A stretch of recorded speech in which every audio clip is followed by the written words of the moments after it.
నమస్తే, నేను మీ అశ్విని కుమార్. తెలంగాణ లోక్సభ ఎన్నికల మీదే 17 స్థానాల్లో ఏ పార్టీ ఎక్కువ గెలుచుకుంటుందన్నది చాలామంది ఎదురు చూస్తున్నారు.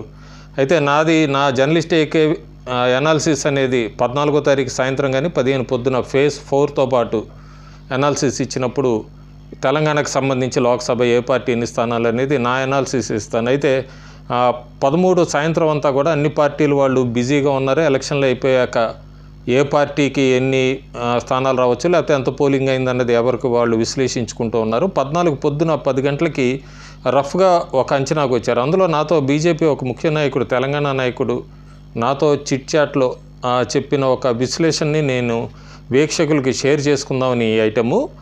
నా అనాలిసిస్ అయితే మాత్రం 14 సాయంత్రం కానీ 15 పొద్దున కానీ నేను షేర్ చేసుకుంటాను. తెలంగాణ రాష్ట్రానికి వచ్చినప్పుడు అందరూ కూడా చాలామంది ఆంధ్రప్రదేశ్కి వెళ్ళిపోయారు, ఓటింగ్ శాతం తగ్గచ్చు లేదా చాలామంది బయటికి రావచ్చు అని. అయితే ఈ ప్రభావం అంతా కూడా ఒక హైదరాబాదులో కనబడినట్టుగా అనిపించింది మొదట్లో. అయితే ఎలక్షన్ కమిషన్ ఎంత ఓటింగ్ పర్సంటేజ్ అయింది అని చూసుకుంటే 2019 కన్నా దాదాపు 15 నియోజకవర్గాల్లో ఎక్కువ ఓటింగ్ శాతం జరిగింది 2019తో పోలిస్తే. 2 స్థానాల్లో తగ్గింది, అది కూడా 0.3 0.5 దాకా, రెండు కూడా ఖమ్మం నల్గొండలో. మిగతా 15 స్థానాల్లో అయితే ఓటింగ్ శాతం 2019 గతం కన్నా కూడా పెరిగినట్టుగా మనకి ఎలక్షన్ కమిషను 14వ తారీఖు పొద్దున అనౌన్స్ చేసిన దాన్ని బట్టి ఇంకా ఫైనల్గా కూడా విడుదల చేయాలి. ప్రస్తుతానికి వాళ్ళ లేటెస్ట్ అప్డేట్ ప్రకారం 2019 కన్నా కూడా ఓటింగ్ శాతం పెరిగింది.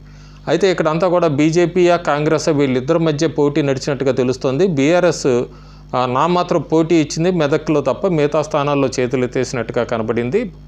ఓటింగ్ సరళ పరిశీలించినా లేకపోతే తర్వాత వచ్చిన అనాలిసిస్ ఏం చూసుకున్నా కూడా కేసీఆర్ ప్రయత్నం చేశారు, బస్సు యాత్రలు ఇవన్నీ పెట్టి చాలామంది కూడా బీఆర్ఎస్ ఎక్కడైనా ఓట్లు చీలుస్తుంది అనుకున్నారు. కాకపోతే ఇక్కడ ముఖ్యంగా గమనించాల్సింది, రూరల్లో ఎక్కువ అసెంబ్లీకి వచ్చినప్పుడు 2023 డిసెంబర్లో కాంగ్రెస్ వైపుకి ఎక్కువ ఓటు శాతం మళ్ళింది. అనాలిసిస్ చూసుకుంటే మాత్రం రూరల్ అర్బన్ ఈ రెండు కూడా డెసిసివ్గా ఒక డెసిషన్గా బీజేపీకి ఓట్లు వేసినట్టుగా ఫైనల్గా మనకి తెలుస్తుంది. ఇక్కడంతా చూసింది ఏ అభ్యర్థి ఎవరు నుంచున్నారు బీజేపీ తరఫునని కాకుండా మోడీ వేవ్ అనేది అయితే మాత్రం అండర్ కరెంట్ కింద తెలంగాణలో కనబడింది. అది ఓటింగ్ అయ్యాక మనం రూరల్ ఏరియాస్లో ఓటర్స్ని టచ్ చేసినప్పుడైతే ఇది బాగా కనబడింది. ఆ అనాలిసిస్ గురించి నేను మళ్ళీ పెడతాను. ప్రస్తుతానికి స్టేట్ పర్సంటేజ్ కనుక మనం చూసుకుంటే 2019 కన్నా 2019లో స్టేట్ యావరేజ్ టర్న్అవుట్ చూసుకుంటే మన 62.8% అయితే 2024కి అది వచ్చేటప్పటికి 64.9%, అంటే 2.1% పెరిగింది. ఇది ఇంకా ఫైనల్గా ఇవ్వాలి ఎలక్షన్ కమిషను 14వ తారీఖు ఉదయం 10 ప్రకారం ఈ రిపోర్ట్స్. అట్లాగే తగ్గింది ఖమ్మం నల్గొండ, మిగతా అన్ని స్థానాల్లో పెరిగింది. ఆ పెరగటంలో కూడా నాగర్ కర్నూలు లాంటి చోట 6.6% డిఫరెన్స్ చూపిస్తోంది. మహబూబ్ నగర్లో 6.1% పెరిగింది. తర్వాత స్థానంలో వరంగల్ జహీరాబాద్ ఉన్నాయి 4.8 4.6%. సో ఈ పెరిగిన ఓటింగ్ శాతం అంతా కూడా ఎవరికి అనుకూలంగా ఎట్లా ఉంది, రూరల్ ఏరియాస్లో ఓటర్స్ బాగా బయటకు వచ్చి ఓటేశారు.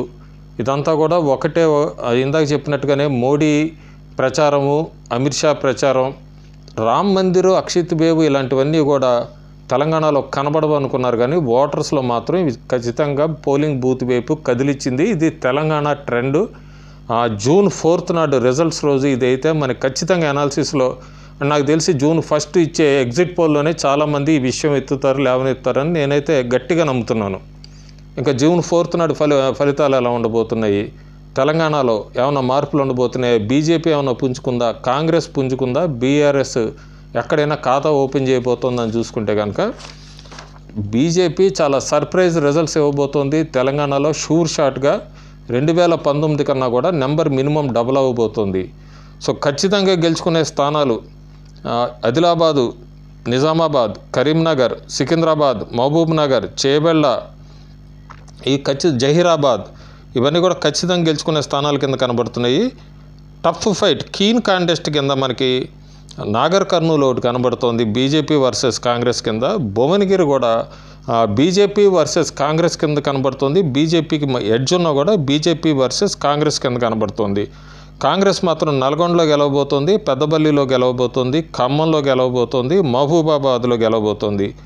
మెదక్కు కూడా బీజేపీ చాలా సంవత్సరాల తర్వాత, అంటే దగ్గర దగ్గర 99 తర్వాత బీజేపీ మెదక్ పార్లమెంటు స్థానాన్ని కైవసం చేసుకోబోతున్నట్టుగా మనకు ఆ ఓటింగ్ సరళ బట్టి అర్థమవుతుంది.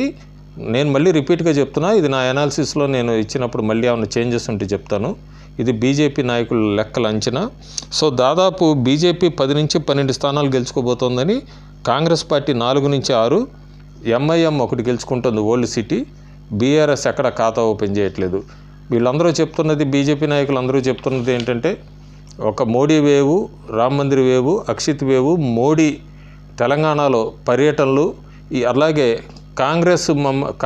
కాంగ్రెస్ బీఆర్ఎస్ను ఓడించి అధికారంలోకి వచ్చిందని బీఆర్ఎస్ నాయకులు కాంగ్రెస్కి బుద్ధి చెప్పాలని బీజేపీకి ఓటు వేయటం, చాలా చోట్ల అట్లాగే మేము గెలవం కాబట్టి అని బీజేపీ వైపు మొగ్గు చూపటం, అట్లాగే కాంగ్రెస్లో చాలా చోట్ల ఎక్కడ మేము గెలవము, ఎందుకు మేము గెలవము, బీఆర్ఎస్ గెలవదని బీజేపీకి ఓట్లు వేయటం, నాకు ఢిల్లీ లెవెల్లో మోడీని చూడటం, ఈ ఫ్యాక్టర్స్ అన్నీ కూడా ఈ రిజల్ట్స్కి పాజిటివ్గా చూపిస్తున్నాయి.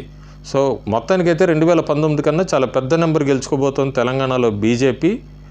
ఈ రిజల్ట్స్ అన్నీ కూడా సర్ప్రైజ్గా ఉండబోతున్నాయి లోక్సభకి సంబంధించింది తెలంగాణలో. ఇవాళ నేను పెట్టిన ఈ అనాలిసిస్ అయితే మనకి ఒక బీజేపీ నాయకుడు ఇచ్చింది. సో రిపీట్గా అది ఎందుకు అనిసార్లు చెప్తున్నా అంటే, ఆ నెంబర్కి మళ్ళీ ఎవరైనా కామెంట్స్లో పెడతారని. నాదైతే 14 సాయంత్రం కానీ 15 పొద్దున కానీ ఫేజ్ 4 అనాలిసిస్లో తెలంగాణది కూడా ఇస్తాను, అట్లాగే ఆంధ్రప్రదేశ్ది కూడా కలిపిస్తాను. Thank you.